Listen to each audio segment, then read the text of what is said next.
D'accord. Alors, si vous vous souvenez, Jinji Duling dans Jixing Sibao vous fait reculer puis secouer de cette manière. Donc, on venait de le faire en ouvrant de cette façon, mais en utilisant l'idée d'ouvrir et de frapper vers le bas avec la paume.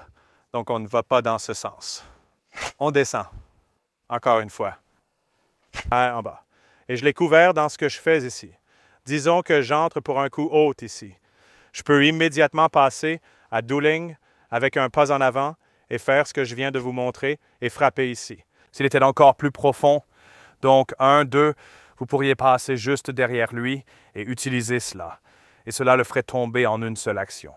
Donc visez réellement la hanche opposée, alors que vous poussez vers le bas et vous pouvez voir à quel point cela le déplace vraiment. C'est l'une des clés. Si vous voulez vraiment le faire basculer sur votre jambe pour le faire tomber, ne visez pas ici avec la paume, même si vous avez coincé derrière ici. Si vous visez juste ici, cela ne va pas le forcer à basculer, mais dès que je vise derrière sur l'autre hanche, vous voyez que je ne pousse même pas maintenant. Il a déjà perdu son espace.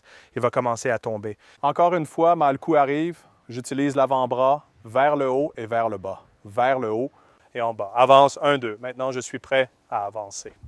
Vous pouvez voir que vous êtes presque dans cette orientation que vous trouvez dans Jixing Sibao.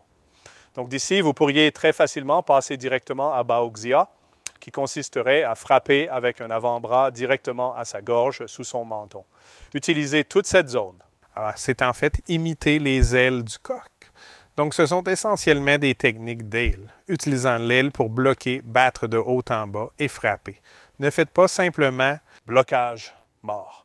Ce que je veux dire par mort, c'est que j'ai déjà tourné l'avant-bras vers l'extérieur et je le pousse simplement vers le haut. Et quand l'autre coup arrive, je coupe juste vers le bas. Donc, ne pensez pas à cela, mais souvenez-vous vraiment qu'il y a ce perçage de l'avant-bras. Donc, il tourne. Ainsi, lorsque l'avant-bras monte, vous tournez l'avant-bras. Vous tordez l'avant-bras et lorsque vous descendez, le contraire.